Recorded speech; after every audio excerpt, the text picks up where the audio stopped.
Baik, bismillahirrahmanirrahim. Assalamualaikum warahmatullahi wabarakatuh.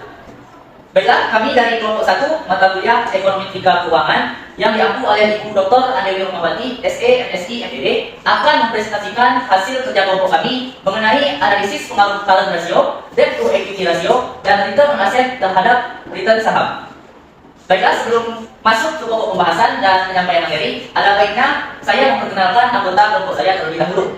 Yang pertama saya sendiri, Ferdi Ferdiansyah, ada Angga Perdana, kemudian ada Reza Lutfi Mahendra, kemudian ada Nurul Novira Tulisa, dan yang terakhir ada Bulan Cepakalasari Simamora.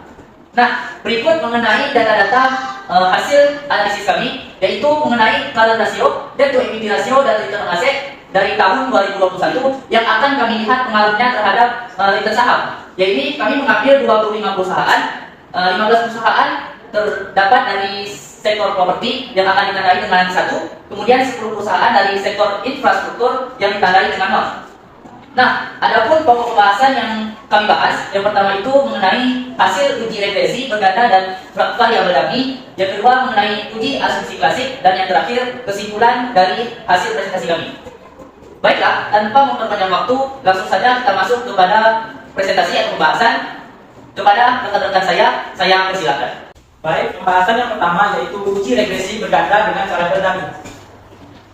Nah, sebelum kita melakukan uji regresi berganda dengan variabel dummy, ada pula kami pertama akan membuat hipotesis terlebih dahulu. Yang hipotesis pertama yaitu terdapat pengaruh current ratio, debt to equity ratio, dan return on asset secara stimulan atau bersama terhadap return saham. Nah, hipotesis yang kedua, terdapat pengaruh current ratio terhadap return saham. Hipotesis ketiga, terdapat pengaruh debt to equity ratio terhadap return saham. Nah, hipotesis yang keempat, terdapat pengaruh return on asset terhadap return saham. Nah, yang kelima, terdapat pengaruh jenis sektor terhadap return saham.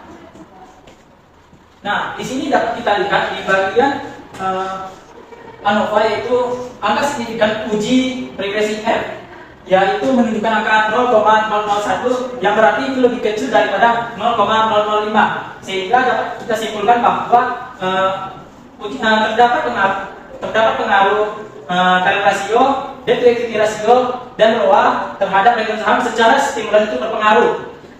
Nah, setelah itu kita menjadi model summary ini yaitu di bagian R. R ini menunjukkan korelasi antara current ratio, debt to equity ratio, dan return on asset secara bersama-sama berhubungan terhadap return saham, itu sebesar 0,757, yang berarti ini korelasi antara variabel bebas dan terikat ini sangat kuat. Lalu kita melihat di R-square-nya itu menunjukkan angka 0,574 jika kita presentasikan menjadi 57,4%. Ini menunjukkan pengaruh variabel bebas terhadap secara bersama-sama terhadap return saham, yaitu variabel terikat itu berpengaruh sebesar 57,4%. Selanjutnya kita melakukan uji T terlebih dahulu, yaitu uji T ini adalah uji pengaruh masing-masing variabel bebas terhadap variabel yang terikat. Nah, yang pertama kita uji variabel bebas. Yang pertama adalah current ratio. Di angka signifikannya menunjukkan 0,001 itu lebih kecil daripada 0,005, sehingga dapat kita simpulkan bahwa current ratio itu berpengaruh terhadap return saham. Berarti hipotesis yang kedua itu dapat kita terima. Lalu variabel debt to equity ratio di bagian signifikannya menunjukkan angka 0,674, itu lebih besar daripada 0,05, sehingga dapat kita simpulkan hipotesis yang ketiga itu tidak dapat diterima. Lalu di variabel bebas yang ROA itu di angka signifikannya adalah 0,769, yang itu lebih besar daripada 0,05, sehingga dapat kita simpulkan bahwa ROA itu tidak berpengaruh terhadap return saham, sehingga hipotesis yang keempat itu tidak diterima. Lalu hipotesis yang kelima, apakah terdapat pengaruh jenis sektor terhadap return saham. Di angka signifikannya menunjukkan angka 0,828, itu lebih besar daripada 0,05, sehingga dapat kita simpulkan bahwa jenis sektor saham itu tidak berpengaruh terhadap return saham. Mungkin sekian yang dapat saya sampaikan. Terima kasih. Baik, yang selanjutnya adalah pembahasan mengenai uji asumsi klasik. Tujuan dari uji asumsi klasik ini adalah untuk memberikan kepastian bahwasannya regresi linear yang didapat memiliki ketepatan serta konsisten dan juga valid. Pada uji asumsi klasik ini terdapat 5 uji yang akan kita uji. Yang pertama yaitu uji multikolenialitas, yang kedua uji autokorelasi, ketiga uji normalitas, keempat uji heteroskedastisitas, dan uji yang terakhir yaitu uji linearitas. Untuk selanjutnya adalah yang pertama mengenai uji multikolinialitas. Nah, syarat dari uji ini adalah yang pertama jika nilai toleransi lebih besar dari 0,10 artinya tidak terjadi multikolinialitas, dan yang kedua jika nilai VIF lebih kecil dari 10 artinya tidak terjadi multikolinialitas. Nah, pada tabel koefisien kita lihat pada bagian toleransi dari setiap X itu nilainya ada pada CR 0,6, 0, DER itu 0,6, ROA itu 0,9 dan jenis sektor itu 0,8. Artinya nilai tersebut lebih besar daripada 0,10. Artinya tidak terjadi multikolonialitas pada nilai toleransi. Pada bagian VIF, nilai CR itu 1,5, DER 1,5, ROA itu 1,0 dan jenis sektor itu 1,1. Sehingga pada nilai VIF didapati hasil bahwasannya nilai tersebut lebih kecil dari 10, yang artinya tidak terjadi multikolonialitas pada uji ini. Selanjutnya ada uji autokorelasi. Pada uji autokorelasi ini adalah menguji korelasi antara residual pada model regresi. Nah, pada uji autokorelasi ini kita melihat bahwasannya signifikan atau tidaknya itu dilihat dari pada bagian ini, sehingga nilai signifikannya itu kan di bawah 0,01, sehingga kita dapat melanjutkan kepada uji autokorelasi pada uji Darby Watson. Pada uji ini didapati nilai Darby Watson itu nilainya 1,5. Pada uji Darby Watson itu dibutuhkan tabel yang bernama juga Darby Watson. Jadi dapat kita simpulkan bahwasannya K itu adalah jumlah dari variabel, N itu adalah jumlah dari data, sehingga didapati DL itu dari K pada N25 didapati DR-nya 0,83, DU-nya 1,52 dan D-nya itu adalah 1,55. Sehingga 4 dikurang DR sama dengan 4 dikurang 0,83 sama dengan 3,17. 4 dikurang DU sama dengan 4 dikurang 1,52 sama dengan 2,48. Sehingga dapat disimpulkan dari bentuk posisi koefisien D dan W itu adalah DL terletak di sini 0,83, DU terletak di 1,52, D terletak di 1,55, 4 kurang DU terletak dari 2,48, 4 dikurang DR itu terletak di 3,17. Sehingga hasilnya didapat dari posisi koefisien dan Watson ini adalah DU kurang dari D, kurang dari 4 kurang DU. Sehingga pada posisi ini terletak pada bagian tengah, yang artinya bahwasannya hipotesisnya H0 itu diterima, sehingga autokorelasi ini dapat diterima juga. Nah, selanjutnya kami juga melakukan uji normalitas. Uji normalitas digunakan untuk menguji apakah model regresi yang kami gunakan data-datanya sudah terdistribusi secara normal atau tidak.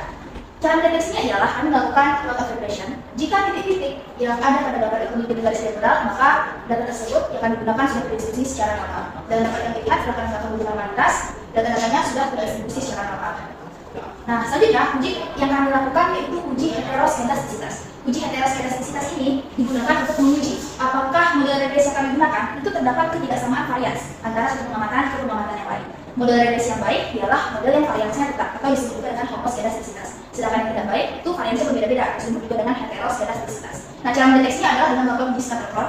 Jika titik-titik itu tidak membentuk pola tertentu dan juga dia tersebar di atas dan juga di bawah nol, maka tidak terjadi gejala heteroskedastisitas atau bisa disebut data tersebut homoskedastisitas. Dan setelah yang melakukan seperti gambar di samping, dapat disimpulkan bahwa data-data yang kami miliki tidak terdapat gejala heteroskedastisitas.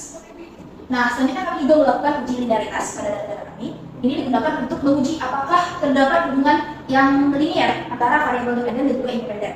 Dan cara mendeteksinya adalah jika itu lebih kecil dibandingkan T tabel, maka data tersebut dapat dikatakan memiliki hubungan yang linear antara variabel dependen dan independen. Setelah kami melakukan uji linearitas, kami mendapatkan hasil terhitungnya sebesar 22,8 dan T tabelnya 2,87. Sayangnya, ketika melihat dari detektor yang awal, kami mendapatkan T itu lebih besar dibandingkan T tabel. Maka sayang sekali bahwa data-data kami masih belum memiliki hubungan yang secara linear antara variabel dependen dan juga independen.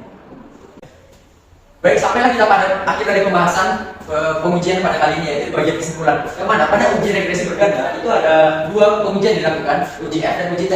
Yang mana pada uji F itu terdapat nilai signifikansi 0,001, yang artinya terdapat pengaruh signifikan antara variabel kapitaluit dan variabel perikatnya, yang dengan nilai 0,001, yang artinya signifikan. Terus dengan uji T nya ada terdapat 4 variabel, tapi sayangnya hanya salah satu variabel tersebut yang berpengaruh signifikan, yaitu di X1 yang mewakili current rasio, yaitu dengan nilai 0,001, yang artinya berpengaruh signifikan terhadap variabel dependennya. Dan ketiga variabelnya lagi sayangnya tidak terdapat signifikansi karena nilai dari atas 0,005. Dan untuk untuk uji asumsi klasiknya tidak terdapat multikolenialitas, tidak terdapat autokorelasi, dan normalitas serta heterogenetisitasnya terdistribusi dengan baik. Tidak ada gejala-gejala yang menimbulkan bahwa data ini harus ditransformasikan seperti itu.